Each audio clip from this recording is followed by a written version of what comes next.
Subscribe करें और bell दबाएं ताकि कोई खबर रह न जाए।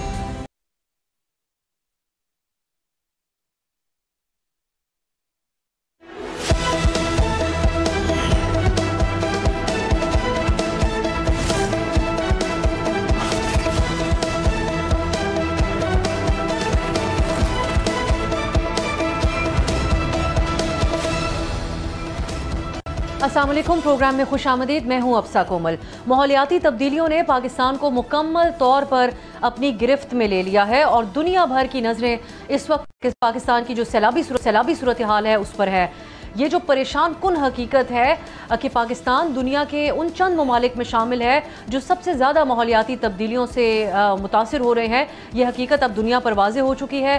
पिछले 3 रोज़ में बारिशों और क्लाउड बर्स्ट के वाक़यात के बाद खैबर पख्तूनख्वा में तबाही की नई दास्तानें रकम हो गईं, जिसमें सबसे ज़्यादा नुकसान बुनेर में हुआ, जहां पर पहाड़ों पर क्लाउड बर्स्ट हुआ जो अपने साथ पानी और भारी पत्थर बहाता हुआ दरिया के रास्ते में कायम आबादी की तरफ लाया और पूरा का पूरा गांव सफ़ाए हस्ती से मिटा दिया। सरकारी रिपोर्ट के मुताबिक सिर्फ बुनेर में अब तक 370 अमवात हो चुकी है, जबकि आज़ाद ज़राए के मुताबिक मरने वालों की तादाद 450 से ज़ायद है और कई ऐसे लोग हैं जो अभी तक लापता हैं, जिनकी तलाश जारी है। आज स्वाबी में भी क्लाउड बर्स्ट का वाक़या पेश आया, जहां 15 अफराद जाँ बहक हो गए और सूबे के जो दीगर इलाके हैं उनसे भी इस किस्म की इत्तलात सामने आ रही हैं। इस मानसून सीज़न में तबाहकुन बारिशों और सैलाब से जो नुकसान हुआ उसकी कुछ तफसीलात हम आपके सामने रखते हैं।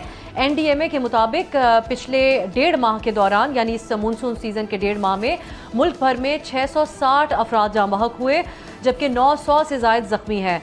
इसके अलावा सैलाब से हज़ारों घर तबाह हुए, सैकड़ों मवेशी भी हलाक हुए, लोगों का बहुत बड़ा माली नुकसान भी हुआ। लेकिन जिक्र अभी हम ज़्यादा जानी नुकसान के ऊपर फोकस किए हुए हैं। अब ये जो हमने आपके सामने रखे ये सरकारी आदादोशुमार हैं और सूरत हाल को अगर हम देखें, इसकी संगीनी को देखें तो ये खदशा भी जाहिर किया जा रहा है कि नुकसानात का तखमीना इससे कहीं ज़्यादा हो सकता है। सैलाब का मज़ीद ख़तरा इस वक्त मौजूद है। यहाँ पर हम उन अजीम पाकिस्तानियों का जिक्र भी करना चाहेंगे जो रज़ाकाराना तौर पर भी लोगों की जानें बचा रहे हैं और लोगों के खाने का इंतज़ाम भी कर रहे हैं। फलाही कामों में भी हम देख रहे हैं पाकिस्तानी बढ़ चढ़ कर हिस्सा ले रहे हैं।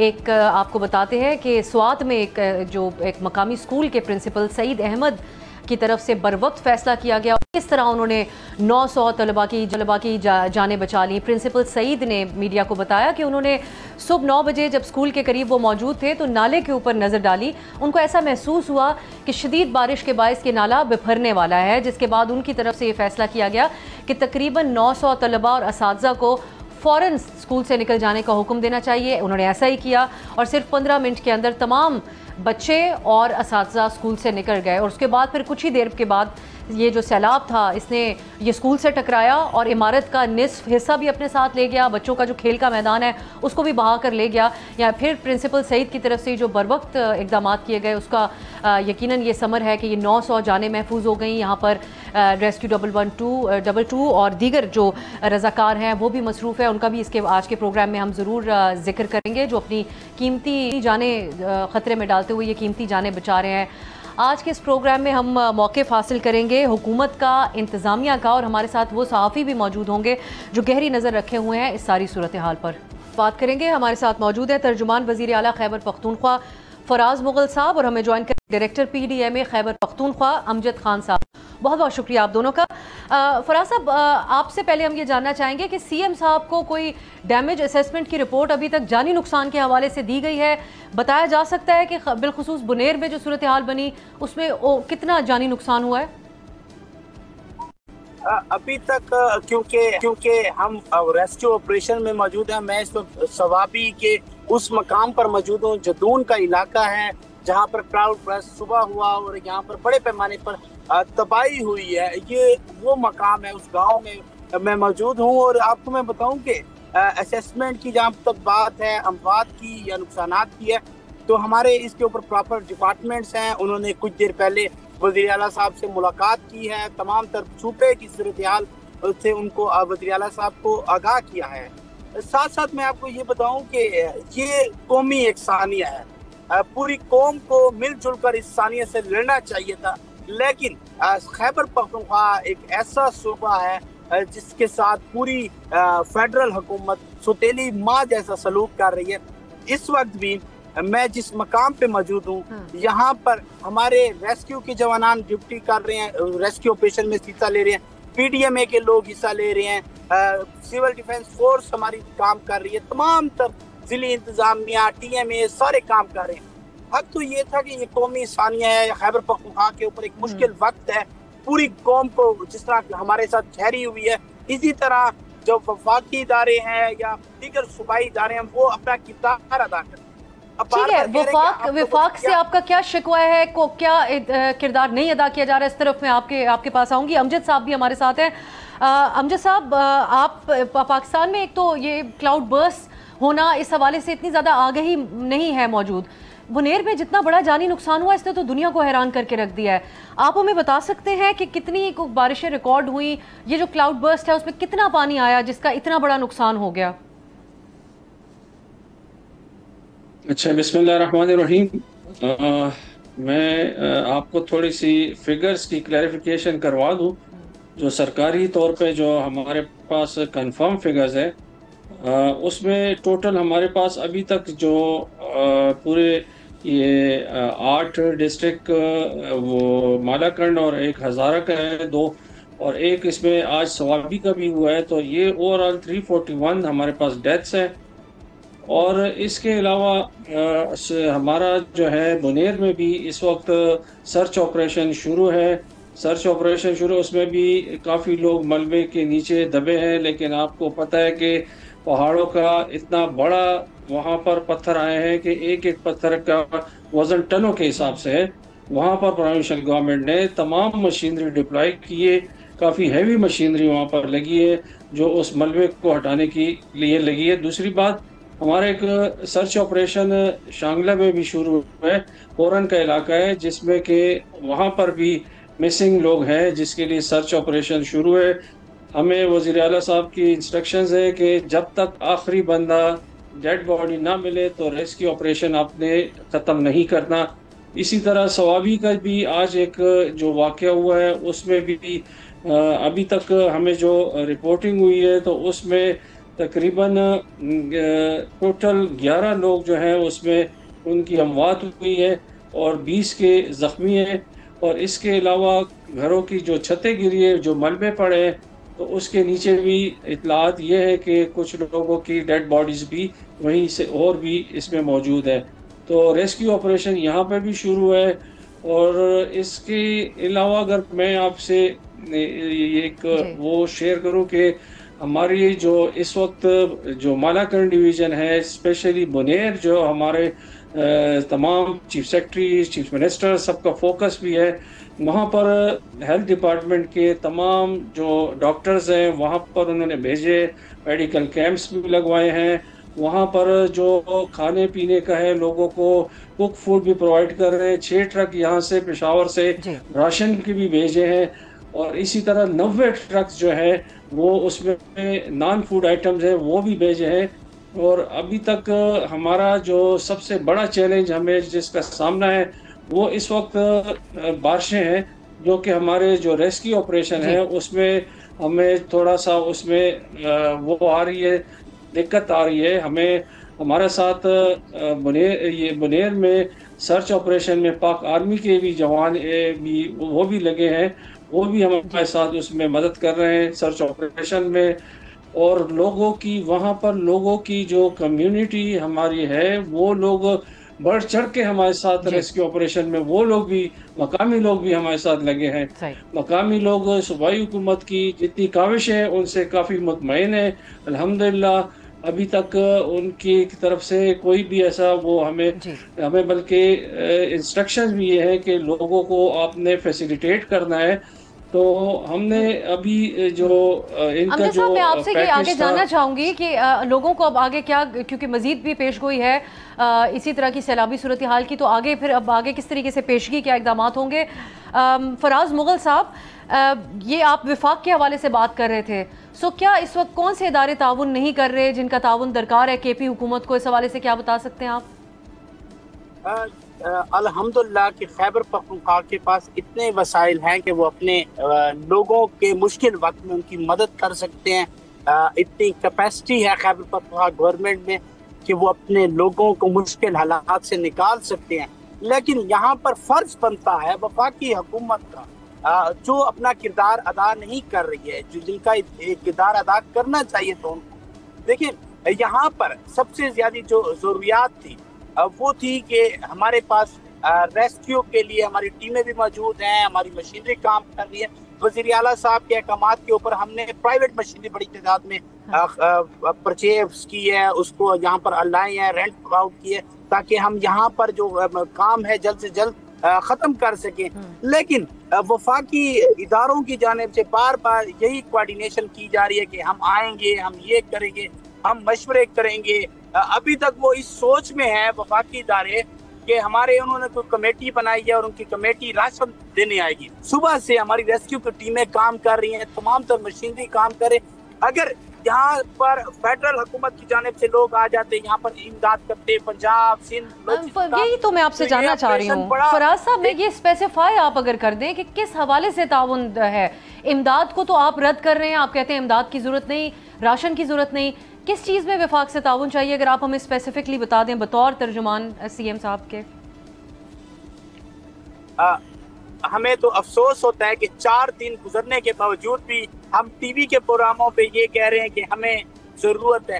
क्या वफाकी इदारों को खुद नजर नहीं आ रहा है? क्या प्राइम मिनिस्टर साहब को ये नजर नहीं आ रहा है कि खैबर पख्तूनख्वा की क्या सूरत है? हक तो ये था कि वो मशीनरी भिजवाते, अपने रेस्क्यू के लोग भिजवाते, अपने दीगर टीमें भिजवाते, ताकि यहाँ पर काम जल्दी होता। देखिए राशन देने से क्या होता है, क्या हम इतने वो हैं बेबस है कि हम इनसे राशन लेंगे? आए राशन दे, अपनी सियासत चमकाएं, लेकिन अभी भी हजारों लोग मलबे के नीचे हैं। अभी भी मशीनरी, देखिए हम तो काम कर रहे हैं, अगर वफाकी इदारों की मशीनरी यहाँ पर आ जाती तो हमारा ऑपरेशन थोड़ा तेज हो जाता। जो लोग फंसे हुए हैं उनको हम जल्दी निकाल लेते, और अल्हम्दुलिल्लाह ये सामान मशीनरी भिजवाएं ना भिजवाएं, अल्हम्दुलिल्लाह हमारी हुकूमत में इतनी कैपेसिटी है कि हम अपने लोगों के साथ खड़े हैं। इस रात के पैर मैं इस वक्त जंदून इलाका है वहाँ पर बैठा हूँ, इसलिए हूँ कि हम खुद ऑपरेशन को मॉनिटर कर रहे हैं कि कहीं पर कोई गफलत, कोई सरकारी अफसर, कोई बंदा ना बरते।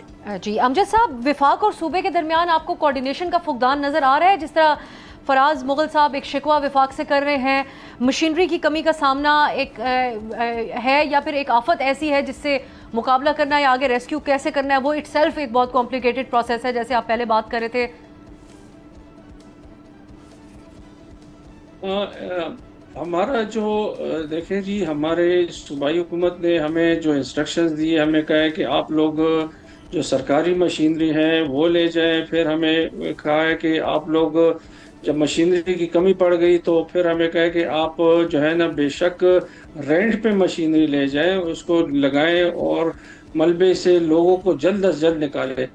भी हमारे पास जो मिंगोरा का इलाका है स्वात में, तो वहाँ पर ये जहाँ पर ये इंसिडेंट हुआ है वहाँ पर बहुत ही कंजस्टेड एरिया है, बहुत तंग तंग गलियाँ हैं जहाँ पर बड़ी मशीनरी जा भी नहीं सकती, और तकरीबन 6 से 7 फुट तक वहाँ पर मलबे के ढेर लगे हैं गलियों में और घरों में। तो उसमें जो है ना छोटी मशीनरी है, उसमें वो अगर उस के ज़रिए निकालेंगे तो काफ़ी टाइम भी उस पर लगेगा। तो हमें जो चैलेंजेस है, आपको मैंने बताया कि मलबे के बहुत बड़े ढेर है, बहुत ढेर है, इतना ढेर है कि मैं आपसे बता ही नहीं सकता कि इतने ज़्यादा। लेकिन कोशिश हमारी यही है कि हम इसका जो हमारा जो इस वक्त हमें जिस उसके साथ सामना करना पड़ रहा है, तो हम इसको जितना जल्द अज जल्द इसको मुकम्मल करें। और जिन लोगों की यहाँ पर लाशें दबी हुई है वो बेचारे भी वहीं पे खड़े दिन रात, और वो परेशान हाल खड़े कि किसी तरीके से भी हमारे इन जो प्यारों की लाशें निकाले कि कम से कम उनको हम दफना सकें। अमजद साहब, अगर आप बताएं कि मुझे अगर आप इजाज़त दें कि आपको इस सारी सूरत हाल में, क्योंकि आपने पहले खुद भी कहा कि मज़ीद बारिशों का भी एक ख़तरा मौजूद है और ये एक वजह भी बन रही है रेस्क्यू रिलीफ के काम में इस बीच में आ रहा है, सो इस पर कितना वक्त लग सकता है और अब कौन से इलाके ज़्यादा ख़तरे जिनके अंदर अभी मौजूद है मज़ीद ऐसी सैलाबी सूरत हाल का, अगर उसका आप बता दें। सैलाबी सूरत हाल ये ना कि अगर सैलाबी सूरत हाल तो हमारे जो दरिया है, दरिया अभी फ़िलहाल जो है वो तो नॉर्मल पोजीशन पे जा रहे हैं, दरियाओं का पानी जो है ना उसमें अभी इतना वो हमें नहीं है, लेकिन अभी जो हमें जिस चीज़ का सामना करना पड़ रहा है वो है क्लाउड बर्स्ट का। क्लाउड बर्स्ट जो है ना वो अचानक ऐसी चीज़ है जो एक नया फिनोमेना है जिसकी वजह से काफ़ी बहुत बड़े बड़े नुकसानात हो रहे हैं जिसका सामना हम कर रहे हैं।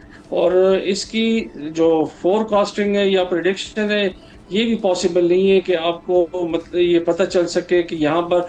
और फिर बाकी जो रिवर के करीब जितने भी लोग हैं जैसे कि चारसदा है और नौशेरा है, इनके दरियाओं के करीब जो लोग थे उनको पहले से हमने वार्न करनी कुछ है। ऐसी इत्तलात वहाँ थी से कि ये जो बुनेर का इलाका है, बिलखुसूस स्पेसिफिकली पीर बाबा का इलाका, यहाँ के हवाले से ये वार्निंग जारी की हुई थी यहाँ के क्लाउड बर्स्ट हो सकता है और ऐसी सूरत हाल, लेकिन इसके ऊपर कोई इंतजामिया की तरफ से अमल दरामद नहीं किया गया, लोगों को हटाया नहीं गया उन इलाकों से। नहीं, जो 12 तारीख की एडवाइजरी हमें मिली थी मेट डिपार्टमेंट से, एनडीएमए से मिली थी, तो उसमें ये कहा गया था कि मुख्तलिफ जितने भी डिस्ट्रिक्ट्स हैं उनका कहा था कि यहाँ पर मूसलाधार बारिश हो सकती है। तो ये फोरकास्ट है यहाँ पर मुख्तलिफ डिस्ट्रिक्ट की। ये मैंने आपको कहा ना कि क्लाउड बर्स्ट का कोई ये नहीं बता सकता कि ये जो स्पेसिफिक इस एरिया में क्लाउड बर्स्ट होगा। और जो है ना अगर इस तरह होता तो फिर तो हम आसानी से लोगों को वहाँ से पहले से इवैक्यूएट करवा देते, वहाँ से निकाल लेते।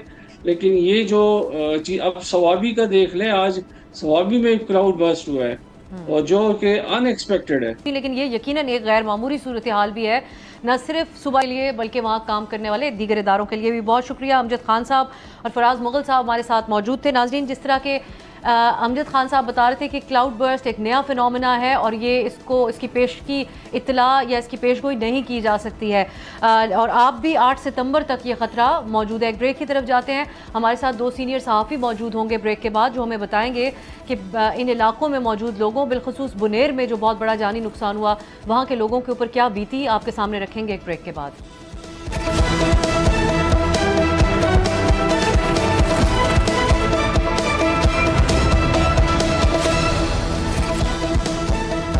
ब्रेक के बाद खुश आमदीद। अब हमारे साथ वो 2 सीनियर सहाफ़ी मौजूद हैं जो इस सैलाब की सूरत हाल के बाद किस तरीके से लोकल अवाम की एक ज़िंदगियाँ बदल कर रह गई, हुकूमत की तरफ से जो रिलीफ ऑपरेशन जारी है, ओवरऑल जो सूरत हाल है उस पर गहरी नज़र रखे हुए हैं। हमारे साथ ज़ाहिर शाह शिराजी साहब मौजूद हैं, ब्यूरो चीफ हैं बोल के पेशावर में।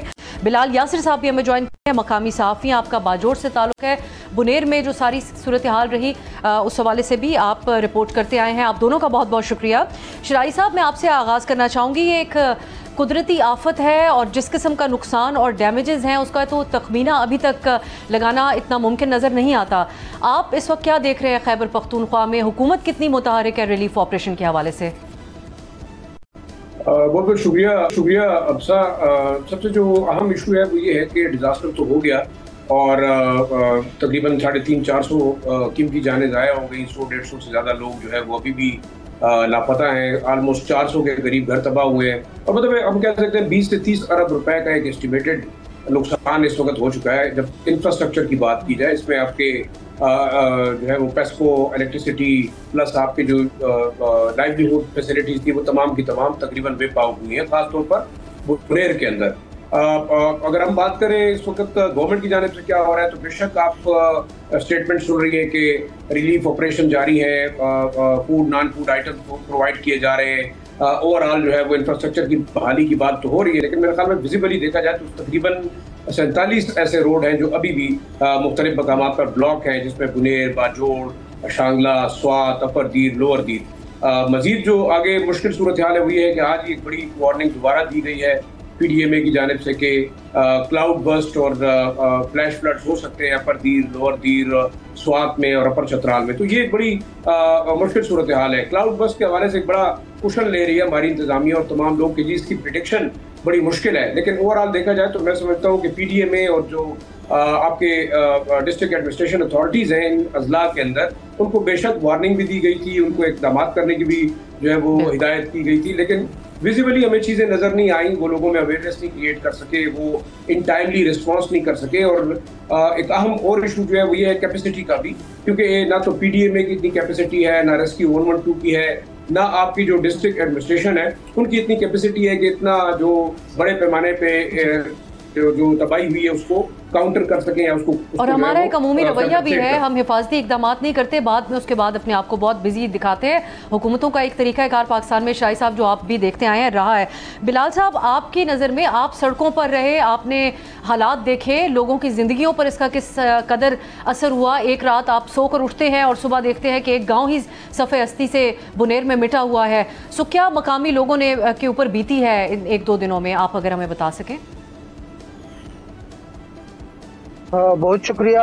ये एक ऐसा अज़ाबी कहिए या इम्तिहान कहिए जिसने बालाकोट के ज़लज़ले को के जो मुसीबत और तकलीफ थी वो लोगों से बुला दी, क्योंकि एक ही रात में और चंद ही लम्हों में आधी रात को ऐसा होलनाक इम्तिहान इन पर दरपेश आया कि पूरे के पूरे गांव सफ़े हस्ती से मिट गए।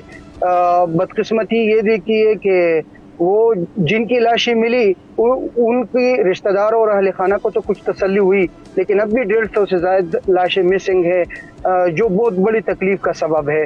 इसके अलावा दूसरी जो बहुत दिल दुखी बात है वो ये है कि 20 से 25 लाशें ऐसी थी कि जिनको 24 घंटे तक रखा गया कि कोई इनका जानने वाला आएगा, कोई इनका पहचानने वाला आएगा, मगर फिर उनका कोई वारिस नहीं आया। ये नहीं मालूम कि उनका कोई वारिस दुनिया में बचा ही नहीं था या पूरा खानदान मिट गया। तो बैरिस्टर गौहर साहब ने ऐलान किया कि सब मेरे बहन बेटी और बच्चे हैं, मैं इनको दफनाने का ऐलान करता हूं, और उन्होंने मौसम के पेश नज़र और लाशों की बेहुरमती के पेश नज़र ताकि ज़्यादा वक्त इस पर न गुजरे वो लाशें दफना दी। तो ये बहुत बड़ा इम्तिहान भी है, सदमा भी है और तकलीफ भी है। इसमें कई खानदान बिल्कुल सफ़े हस्ती से ख़त्म हो गए। 1-2 बंदे ऐसे भी एक ख़ानदान के रह गए जिनके लिए अब ज़िंदगी का सर्वाइवल करना बहुत मुश्किल होगा, क्योंकि उन्होंने एक बंदे ने घर के 10-10, 20-20 अफराद को खो दिया। यकीनन ये तो ऐसे हालात हैं कि जिसको बयान भी नहीं किया जा सकता। शरारी साहब, कल सीएम खैबर पख्तूनख्वा ने जो प्रेस कॉन्फ्रेंस की उसमें बहुत से हकायक भी उन्होंने बताए। कुछ चीज़ों के अंदर ऐसा भी नज़र आता था कि एक बेबसी है, लेकिन बड़े बड़े दावे भी किए, जैसे आप पहले भी बात कर रहे थे। तो तजावुज़ात के ख़िलाफ़ ऑपरेशन का वो कहते हैं कि हम काफ़ी मुतहरिक थे और हमने ऑपरेशन शुरू किया हुआ था। कितना ऑपरेशन ये मौसर था? क्योंकि वो साथ ही ये भी शिकवा करते हैं कि लोग स्टे ऑर्डर्स अदालतों से लेकर आ जाते थे, जिसकी वजह से बुनेर का वो जिक्र कर रहे थे कि दरिया के ऊपर एक मार्केट कायम है जिसके ऊपर स्टे ऑर्डर लिया हुआ था। सो कितना हुकूमत एक्टिव थी इस फ्रंट के ऊपर? फिर आप इसका भी अगर अहाता करें, 13 साल से पीटीआई की हुकूमत है, उनका आज से 13 साल पहले भी एक इलेक्शन स्लोगन था कि हम प्लांटेशन करेंगे, बहुत सारे दरख्त लगाएंगे, इस तरह के इकदाम किए भी गए। क्या वजह है कि हमने रुझान इस तरफ खैबर पख्तूनख्वा हुकूमत का नहीं देखा? देखिए, अब तो सबसे इम्पोर्टेंट इशू ये है कि इस वक्त आपके मुल्क के अंदर एक अशराफिया का निज़ाम है जो कि पूरे पाकिस्तान की तरह खैबर पख्तूनख्वा में भी काफ़ी इफेक्टिव है। जो आपने बात की इंक्रोचमेंट के खिलाफ, बिल्कुल स्वात के वाक़े के बाद जब 18 अफराद शहीद हुए उस वाक़े के अंदर, उसमें रेस्क्यू 112, डिस्ट्रिक्ट एडमिनिस्ट्रेशन और पुलिस सबकी नाअहली साबित हुई, तो फिर एक ऑपरेशन शुरू किया गया। और अगर आपको मैं यकीन बताऊं, मेरे ख्याल में स्वात के साफी क्या कि हम सब गवाह हैं कि एक खास हद तक जब ये ऑपरेशन हुआ तो फिर इलीट क्लास के लोगों ने अप्रोचेस शुरू कर दी, जिसमें मरकजी हुकूमत के भी कुछ जो है मिनिस्टर्स शामिल थे, मकामी तौर पर भी जो इन्फ्लुएंशियल माफिया था, लैंड माफिया के लोग शामिल थे, होटल माफिया के लोग शामिल थे। तो जाहिर बात है कि उनको मशवरा दिया गया कि आप अदालतों से रिलीफ ले लें। तो उसके बाद ऑपरेशन स्टॉप हुआ। देखिए, अहम चीज़ क्या है, बल्कि मैं एक और चीज़ की तरफ इशारा करूंगा कि बुनेर में एक बड़ी अहम मीटिंग हुई जिसमें चीफ सेक्रेटरी भी थे, बड़े हाई लेवल के लोग भी थे, और फर्स्ट टाइम की शायद किसी ने इस पर डिस्कस भी नहीं किया।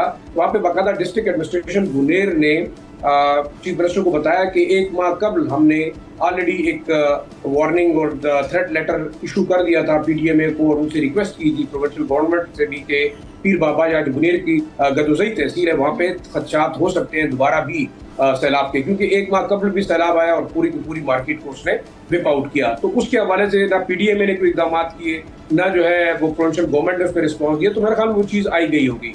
अब इम्पोर्टेंट क्या है, आपने बिलियन ट्री सुनामी का जिक्र किया। मैं ये समझता हूँ कि इस वक्त टिम्बर माफिया, जो कि मेरे ख्याल से ओपनली नाम भी लेना चाहिए कि इससे पहले भी बड़ी इफेक्टिव रही है, काम करती रही है। और आप देखें, जंगलात आपके तकरीबन 26% जो है वो काट दिए गए। खैबर पख्तूनख्वा वो सूबा था जिसका फुल बजट जो है वो फॉरेस्ट से जो है वो फंड किया जाता था, लेकिन बाद में ये तमाम माफिया ने मिलकर एक लिहाज से उस चीज़ों को सबुटाज किया। और इस वक्त आप देखें तकरीबन कम से कम नॉर्दर्न एरियाज के अंदर अपर दीर, लोअर दीर, मानसेरा, मलाकंड, इवन चतराल, वहाँ पे टिम्बर माफिया इतना एक्टिव है कि पूरे के पूरे जंगल जो है वो विप आउट किए गए। और यही वजह है कि कैचमेंट एरियाज के अंदर जब पानी इतना तेजी से आता है, बिल्कुल क्लाउड बस्ट और अलग मसला है, लेकिन फ्लैश फ्लड क्यों आ रहे हैं? आप देख रहे हैं कि इन पत्थरों के साथ बड़ी तादाद में वो कटे हुए दरख्त भी आ रहे हैं जो टिम्बर माफिया ने काटे हैं। और एक बड़ी तादाद में जब कैचमेंट एरियाज के अंदर दरख्त कटे तो पानी का बहाव तेज हुआ, जिसकी वजह से ये फ्लैश फ्लड्स आए हैं। दूसरा देखिए, एक आम इशू ये है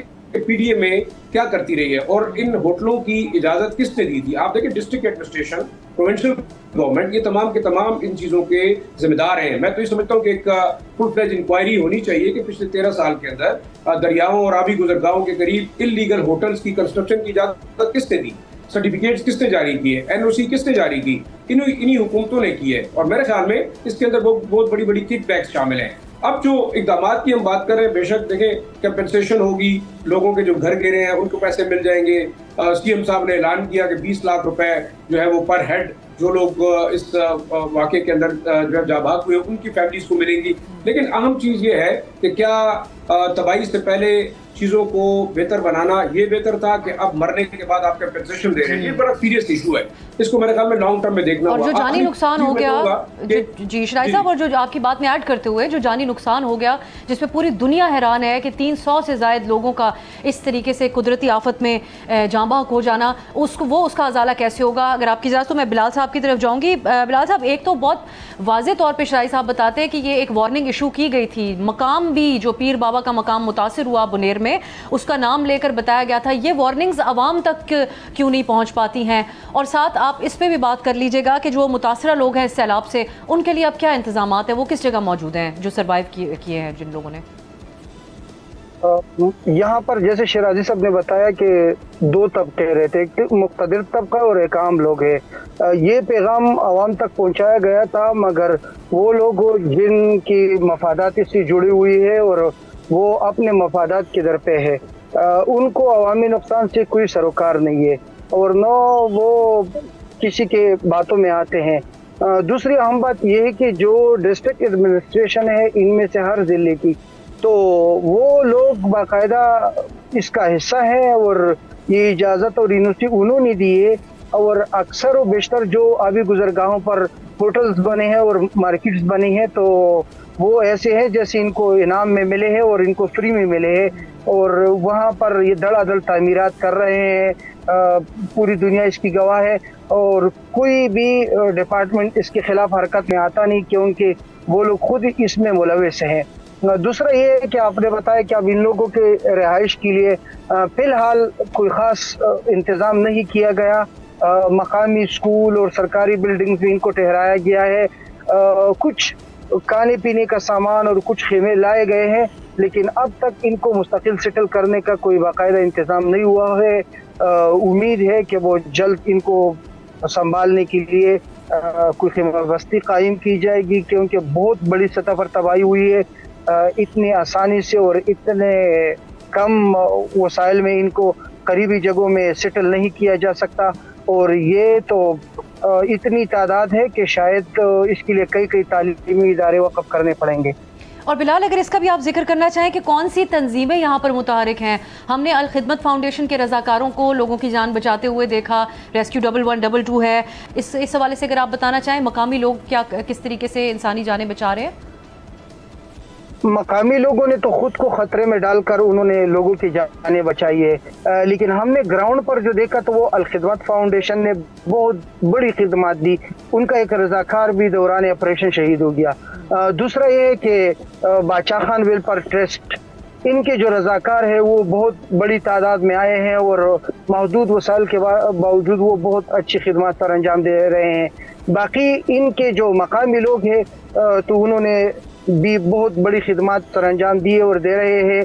शराई साहब, आपको ये एक टेम्प्रेरी तौर पर शाह बिलाल बता रहे थे जिन जगहों पर रखा हुआ है यहाँ से मुतासरा लोगों को, आपको हुकूमत का कोई प्लान नज़र आता है? क्योंकि अभी मज़ीद खुदा न खास्ता इस किस्म की सैलाबी सूरत हाल का खदशा तो NDMA की तरफ से जाहिर किया गया है। आपको हुकूमत के ब्याव पे कोई लॉन्ग टर्म प्लान नज़र आता है कि किस तरीके से आगे 1-2 हफ्ते चलना है?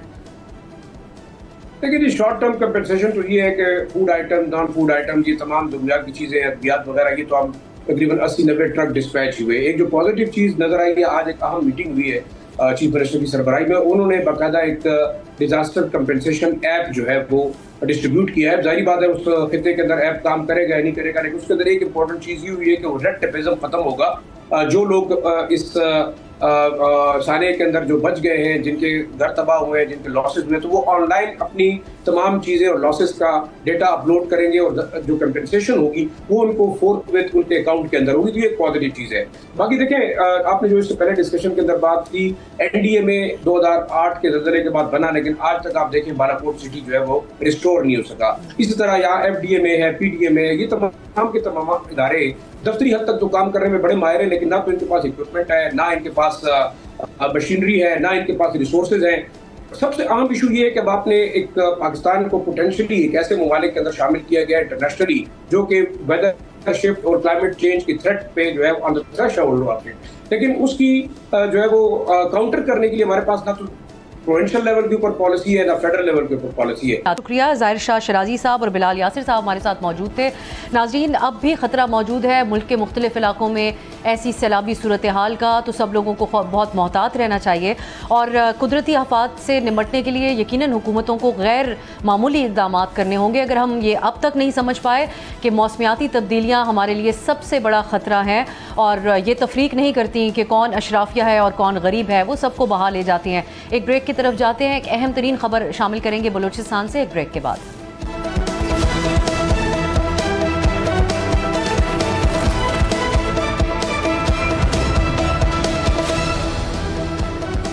ब्रेक के बाद खुशामदीद। चंद दिन पहले अमरीकी महकमा खारजा की तरफ से बलूचिस्तान में सरगर्म दहशतगर्द तंजीम कलअदम BLA और उसके ज़ैली ग्रुप मजीद ब्रिगेड को आलमी दहशतगर्द तंजीमों की फहरिस्त में शामिल करने के बाद आज सिक्योरिटी फोर्सेस को बड़ी कामयाबी मिली है।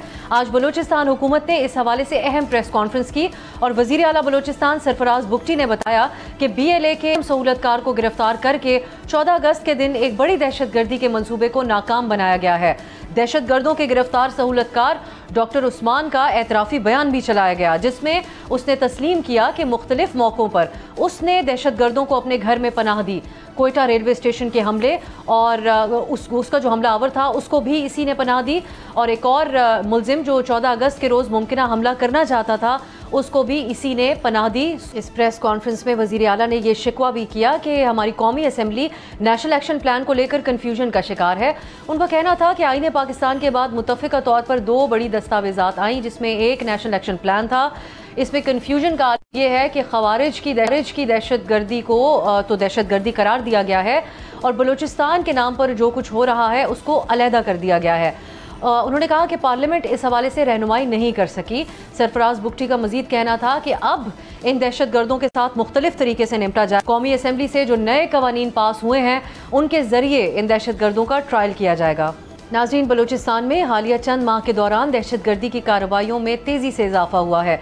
जाफर एक्सप्रेस समेत ज़्यादातर कार्रवाइयाँ इसी कलअदम ग्रुप BLA की तरफ से की गई, जिसकी प्लानिंग और सहूलतकारी के हवाले से गवाहियाँ आना शुरू हो चुकी हैं, जैसा कि आज ये एतराफ़ी बयान सामने आया जो हमने आपको सुनवाया था। महकमा दाखिला बलूचिस्तान की 2025 की पहली शशमाही की रिपोर्ट में ये इंकशाफ किया गया था कि सूबे में दहशतगर्दी के वाक़यात में 45% इजाफा हुआ है, जबकि रोज़गार के हसूल के लिए दीगर सूबों से बलूचिस्तान आए हुए लोगों को टारगेट किलिंग जो की गई, इन वाक़यात में 100% होशरुबा इजाफा हुआ। पाकिस्तानी रियासत को इस बात का अब नाज़रीन इदराक है कि इन दहशतगर्द तंजीमों जिनको बैरूनी फंडिंग और सहूलत हासिल है, इनके खिलाफ सख्त से सख्त कार्रवाइयाँ करनी है और इसमें खुफिया मालूमात की बिना पर टारगेटेड ऑपरेशन भी इस वक्त जारी है, जिसमें इदारों को बड़ी कामयाबियाँ हासिल हो रही हैं। हम आपको सुनाते हैं कि फील्ड मार्शल आसिम मुनीर ने चंद माह पहले BLA को किन अल्फाज में खबरदार किया था।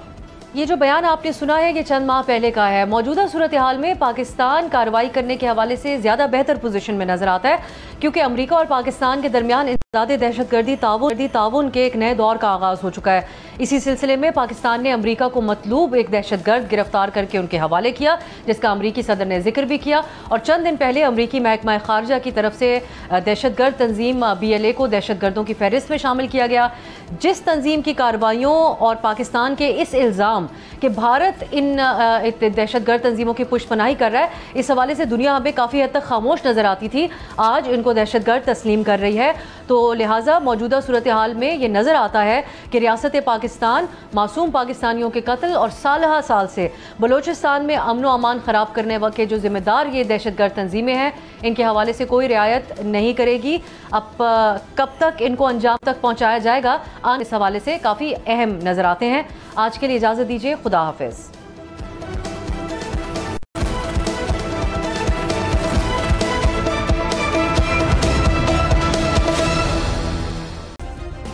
सब्सक्राइब करें और बेल दबाएं ताकि कोई खबर रह न जाए।